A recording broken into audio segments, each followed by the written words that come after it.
ada tujuannya. Tuhan gak ngasal nempatin kita di situ. Bertanya, kenapa ya saya ditempatkan di tempat ini, ketemu dengan orang ini, apa yang dia mau, apa yang bisa saya bawa di tempat ini, dan seterusnya.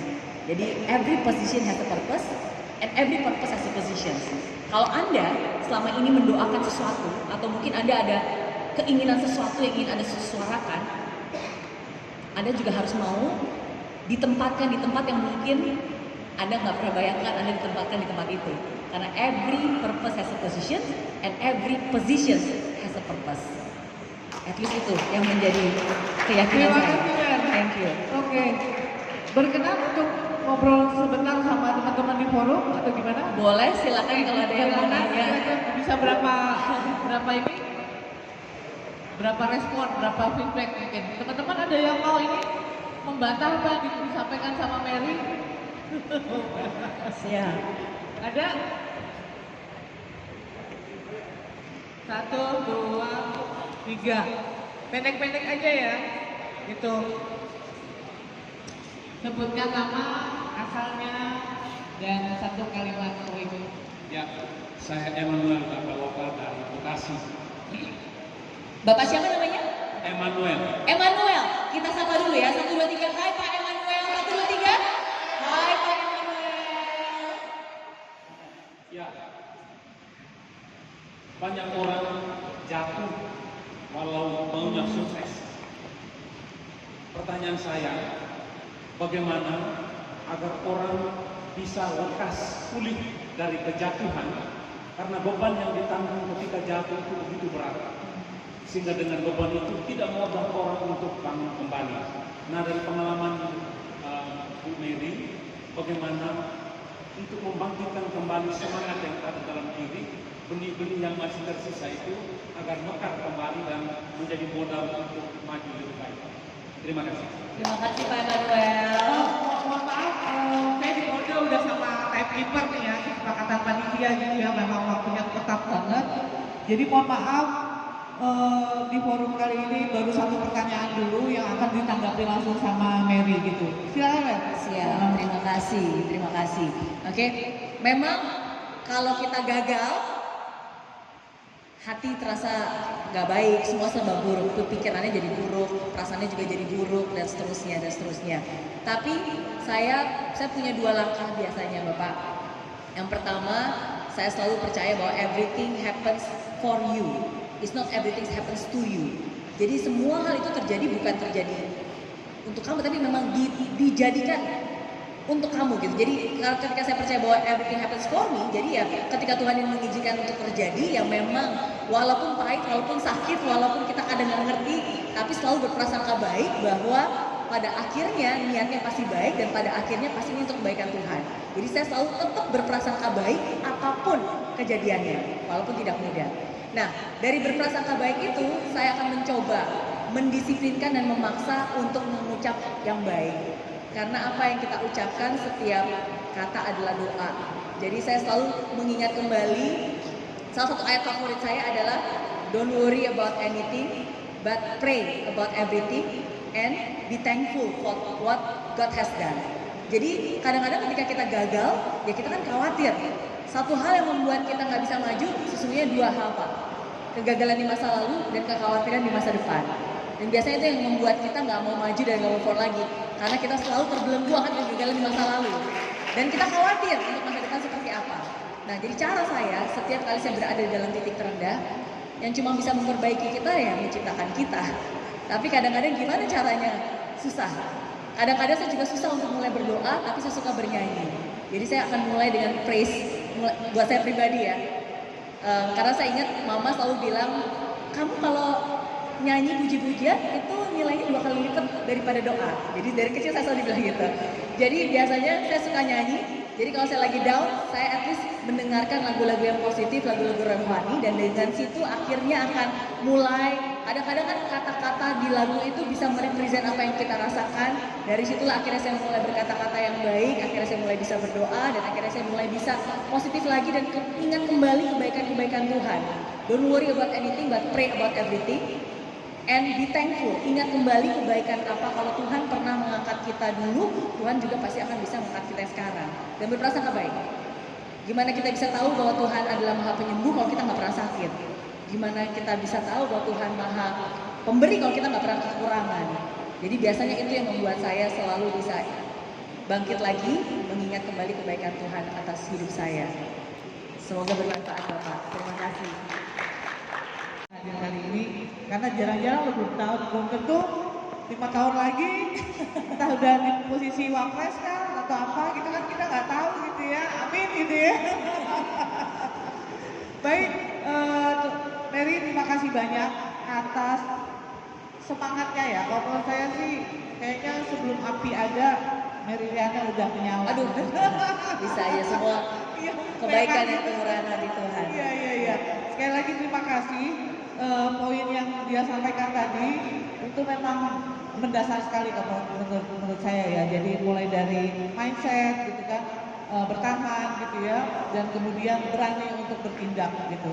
Itu saja iman sebagai panduan ya, seperti itu Mary. Baik, terima kasih Mary, tepuk tangan. Anugerah terbesar yang Tuhan berikan kepada kita adalah rasa antisipasi dan misteri akan masa depan. Bayangkan betapa membosankannya hidup ini kalau semuanya bisa kita prediksi. Kalau kita tahu pasti kapan kita akan sukses, siapa yang akan dalam hidup kita, tantangan apa yang akan datang, bahkan bagaimana semuanya akan berakhir. Tapi kenyataannya kita tidak tahu.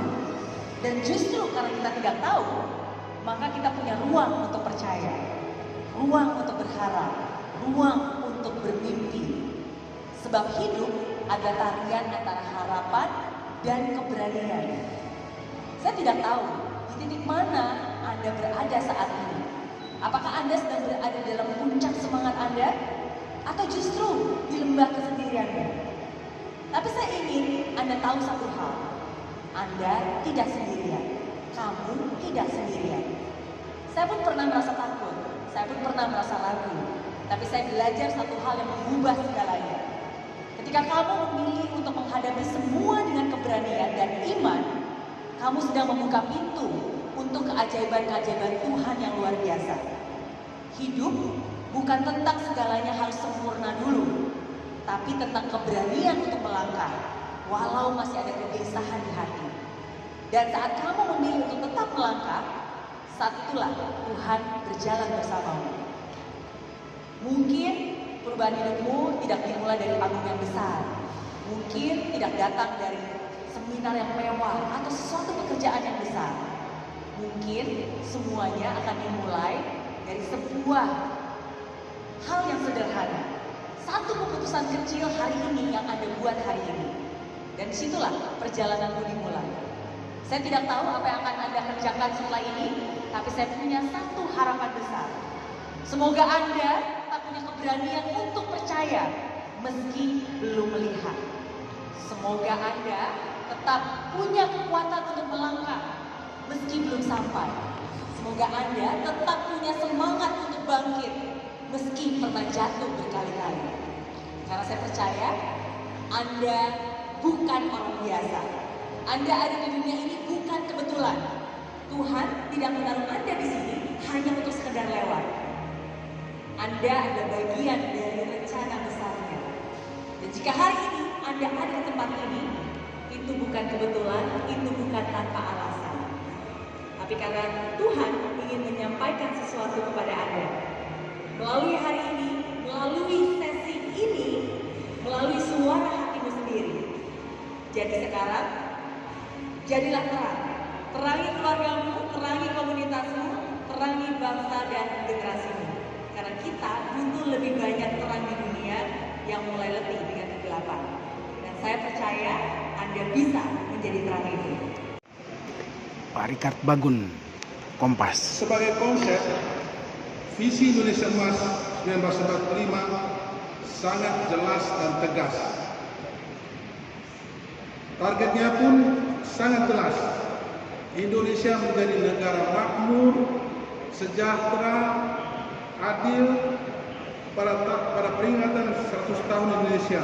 Artinya tinggal 19 tahun lagi. Tentu setiap konsepsi akan bermakna jika dapat diwujudkan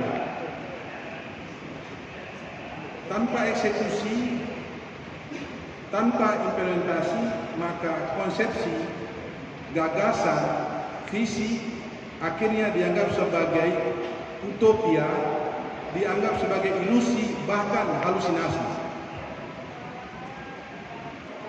Maka bagi kita, tugas kita, jangan sampai visi Indonesia Emas 1945 dianggap sebagai utopia, ilusi, dan halusinasi.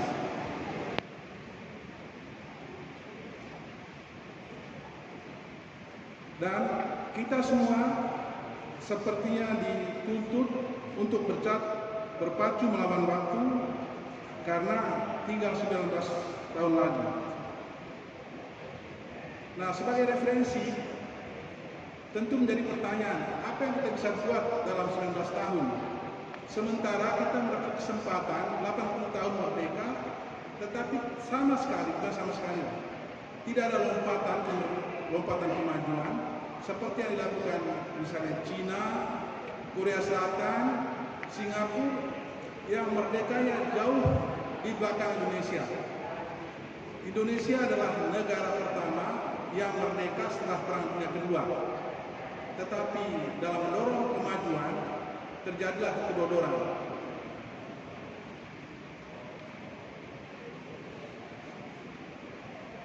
Nah, bagaimana kita meletakkan impian kita tentang tahun 1945 jika dilihat dengan keadaan sekarang ini?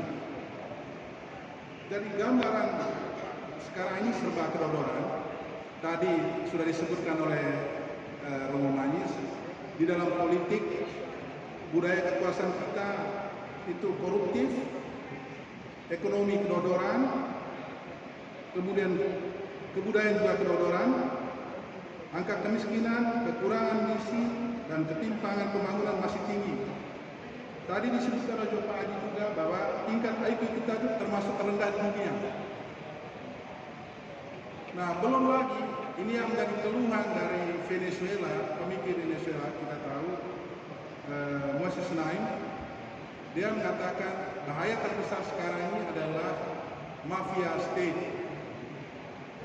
mafia gula, mafia tanah, semua ada mafia. Jadi oligarki, mafia itu mendominasi, dan itu sudah didengungkan oleh Moses Naim dari pemikir Venezuela tentang bahaya masa depan yang jauh lebih berbahaya. Semua didikte oleh kepentingan kelompok kecil. Nah, saya akhirnya bicara tentang dari perspektif media seperti yang diminta tadi.